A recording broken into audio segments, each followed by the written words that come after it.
Olá, saudações. Mais uma vez, meus amigos e minhas amigas, é uma satisfação imensa estar aqui com vocês. Já lembrando, não esqueçam de dar um positivo, clicarem no sininho preto e inscreverem-se no canal e, mais importante, compartilharem para que outros cheguem, né, a esses conhecimentos mais profundos e verdadeiros. Hoje vamos falar de algo inusitado na Bíblia, né? Nem tanto inusitado, mas muitos não entendem o que significa isso, né? Ou seja, quem são os lazarentos? Eu creio que talvez até dê para dar uma definição, né? Vocês pensando por si mesmos, né? Mas vamos lá explicar, né? Significado do nome Lázaro. A partir do grego Eleazaros. É o mesmo que Eleazar, nome originado no hebraico Elazar, através da união dos elementos El, que eu já expliquei aqui, que significa Deus, né? O Senhor, mas só que é o Deus bíblico, o Senhor bíblico. E o Senhor, vocês já sabem, né? Você tem que mencionar nome, porque senão vocês estão convocando Baal, né? Ou Lúcifer, que é a mesma coisa, né? Então é o elemento El, que significa Deus o Senhor, e Ezer, que quer dizer socorro, né? Ou seja, Deus socorreu, Deus socorre, Deus ajuda, toda essa parafernália que não é bem assim que funciona. Esse texto é só figurativo, representando exatamente a condição do ser humano, acreditando no Deus bíblico que é solar, acreditando numa mentira ou num Deus que não socorre os que acreditam nele. E que seria totalmente diferente se entendessem e acreditassem no Criador, que socorreria sim, e socorre. Como conta a história, e se você estivesse de fato se desfazendo do ego, na busca pelo retorno à vida espiritual e conscientes, sendo merecedor da providência por parte do Criador. Entendeu? Então não adianta só você pedir ajuda, né, Lázaro? Que vai depender do seu merecimento, da sua conduta, da sua atitude, ok? Conforme conta a história bíblica, a ressurreição de Lázaro, relatado em João 11, 1,46, no qual Cristo traz Lázaro, eu substituí, né? Porque eles colocam Jesus, eu coloquei Cristo, traz Lázaro de Betânia. No livro sagrado dos judeus, o Talmud, o nome Betânia é traduzido por Casa das Tâmaras Verdes. Tâmaras Verdes é amarga. Outras traduções dizem que significa Casa da Aflição. Já está aí, né? Ou Casa dos Figos. Também é figo verde, viu? Casa de Ananias, ou Casa dos Pobres. Tem origem no hebraico Beit Ená, que quer dizer Casa dos Figos.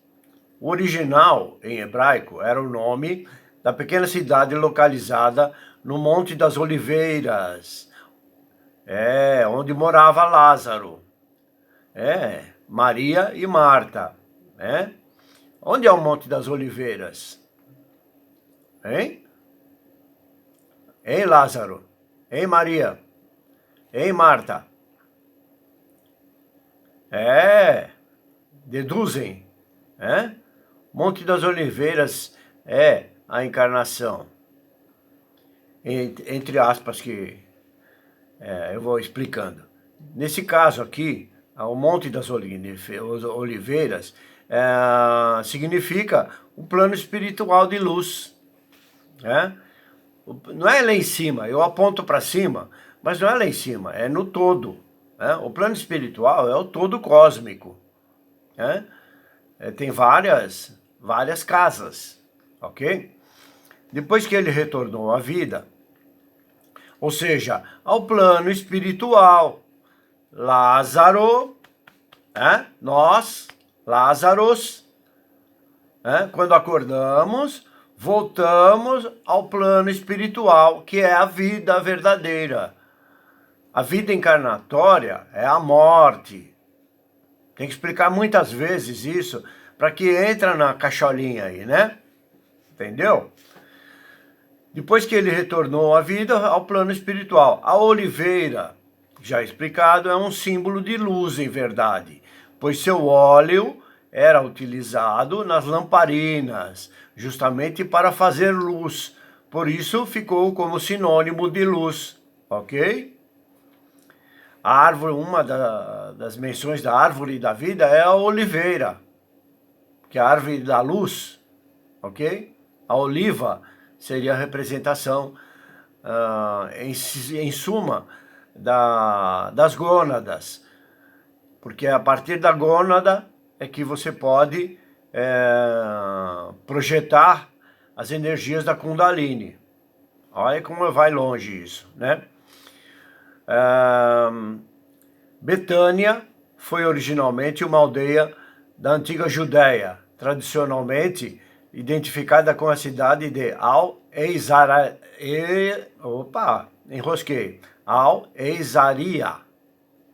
também chamada Azarie ou Lazarie, em árabe significando lugar de Lázaro, na atual Cisjordânia ocupada, onde se encontra a tumba de Lázaro. Como sempre, existem contradições na Bíblia, e há uma outra Betânia, outra Betânia bíblica, são duas Betânias, né? A Betânia do Além-Jordão, que não deve ser confundida com a Betânia próxima a Jerusalém. Sempre isso, né? Aí eu pergunto, e quem vai saber que são duas cidades, a não ser aquele que estuda, né? Só vão saber quando lhes é revelado diretamente, ou como aqui agora, né, que estou fazendo. No oculto, as duas Betânias são uma só, porque ela representa a encarnação, a alma presa no invólucro humano, o corpo físico. É a cidade de Betânia, ok? Então Cristo disse-lhes claramente, Lázaro está morto, tá vendo? Lázaro morto é o ser humano, a alma encarnada. Também existem dois Lázaros no texto bíblico. Um é o que morreu e ressuscitou, e o outro é o leproso, como em Betânia.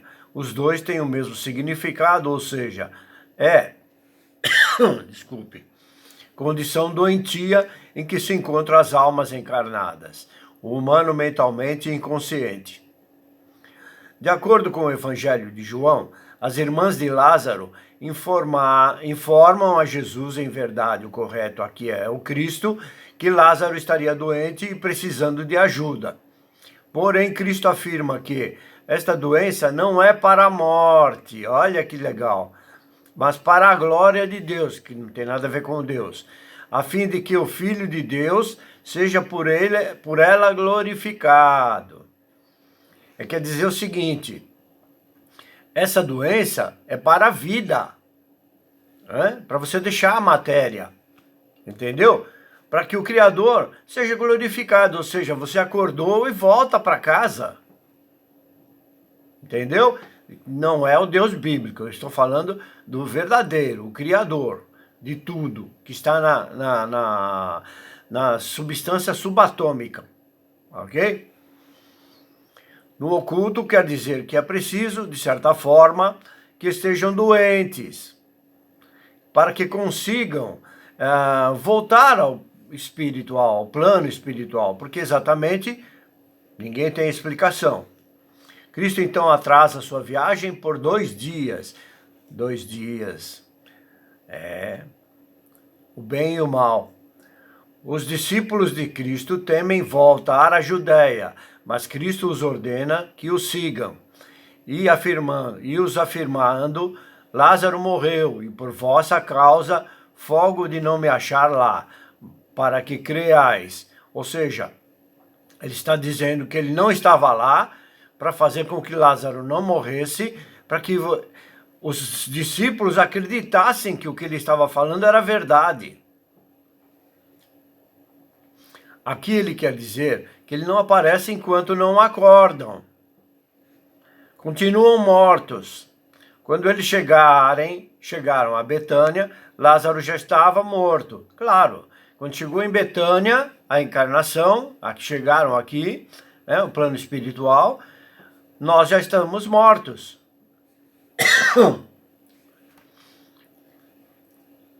É isso. Exatamente mostra a condição da encarnação humana, ou seja, vocês estão mortos há 4 dias, que significa vocês estarem sujeitos a 4 forças da natureza, 4 dias, que são a água, fogo, terra e ar. É aqui a presença na terra, tá? Marta, a irmã de Lázaro, diz então ao pseudo Jesus, de novo, Senhor. Torno a explicar a palavra Senhor. É uma palavra de sentido dúbio, mas propenso ao significado do mal, como para Baal, que eu já disse antes. Se estivesses aqui, não teria morrido meu irmão. Mas Cristo reafirma para ela que seu irmão irá retornar. Azar é dele, né? E afirma, Cristo então travou um diálogo similar com Maria, irmã de Lázaro e de Marta, que chorava juntamente com os outros judeus. Judeus aqui são os dormentes, né? Porque eu explico que judeu geralmente significa ladrão. Mas nesse caso, como eu falo, depende de onde a palavra está colocada, você tem que subentender o significado verdadeiro. Logo em seguida, ele vai com todos até o túmulo de Lázaro. Olha o túmulo de Lázaro aqui, ó. A encarnação, corpo físico, que já cheirava mal. Pois é, e diz, não te disse eu que, se creres, verás a glória de Deus. Vamos trocar por Criador. Então, isso fica para todos vocês. Se creres de verdade, mesmo que vocês não tenham muitas explicações e mudança do padrão de consciência e de atitudes, vocês verão o Criador. Com toda certeza. A condição que o humano se encontra em sua cegueira ou doenças é o mesmo que cheirar mal. Entendeu? Pai, diz ele, pai, não é pai. Aqui é erro bíblico e erro de ensinamento proposital. Né? O Criador somos nós.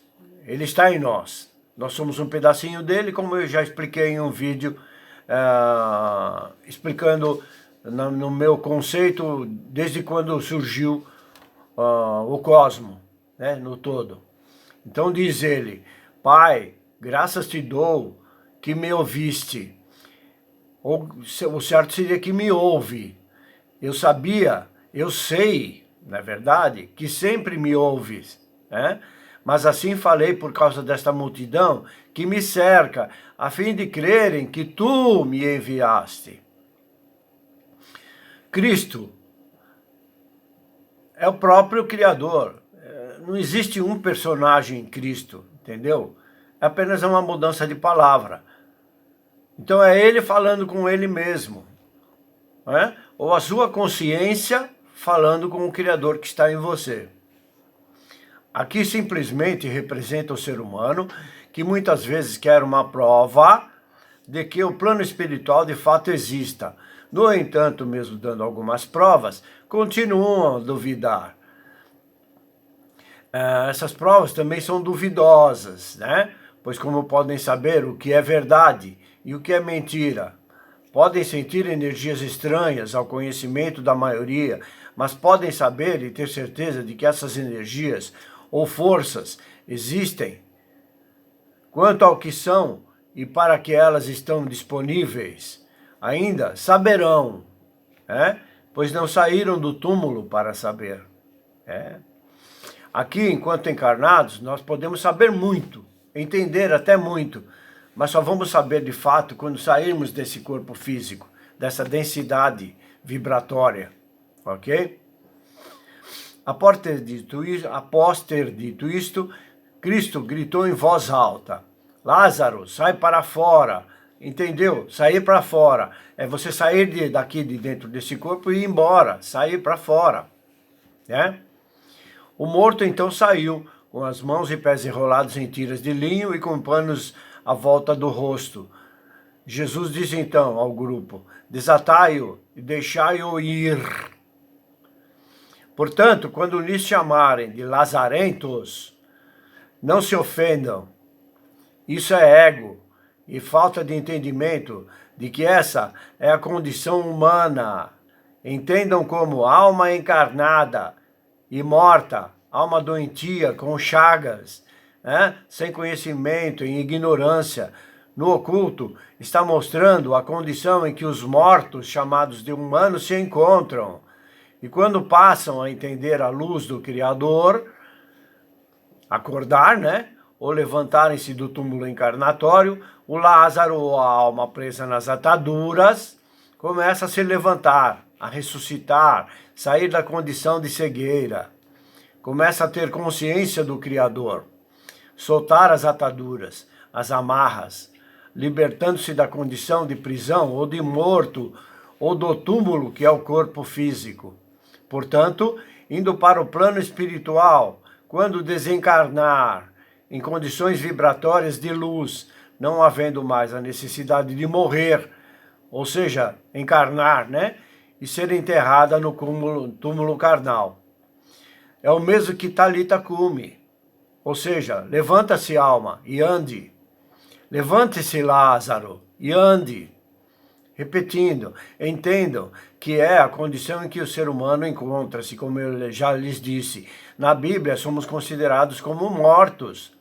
E podem ter certeza, essa condição é para 99% da humanidade. É justamente essa condição de trevas, de morte, de ignorância, que faz com que todos estejam em corpo físico. Entendeu? Quando essa condição deixar de existir, não estaremos mais presos à roda da encarnação, que é o círculo da morte. Alguns chamam de Ouroboro, ou seja, um dia você está embaixo, morto, outro dia está em cima, vivo. Ou seja, um dia você está encarnado, outro dia está em espírito. Mas enquanto não acorda, esse círculo se repete. Você desencarna e volta a encarnar. E nesse vai e volta, um dia você está rico e no outro você está pobre. Um dia você está como mulher e no outro como homem. Isso continua até que você acorde definitivamente. Faz as correções necessárias e consciente, quebrando assim o elo da corrente, passando a estar só na condição de espírito ou de essência, a condição divina como fora gerado no princípio. Repetindo, Lázaro é a alma presa no corpo físico, ou a mente inconsciente, travando o comando da alma acordada. Na verdade, o problema que a alma tem dentro de um corpo físico é, de fato, a mente. Ela não consegue sobrepor a ignorância mental. Quando isso começa a sair, aí ela se apresenta como alma consciente. Entenderam? Ok? Encerro mais essa aula, curtinha, mas o suficiente para você entender, Deixando claro que o que ensino não é para quem está dormindo e não quer acordar, mas sim para o que quer, está buscando formas de se desvencilhar das amarras da mente. Ok? Se você não entende, procura caraminholar aí o que eu falo, ou então fica na sua, Que é só para quem está no momento de acordar, ok? Despeço-me mais uma vez, fraternalmente, agradecendo a todos pela assistência, pela audiência, desejando muita paz e muita luz. Muita luz é estar bem acordado. Até já.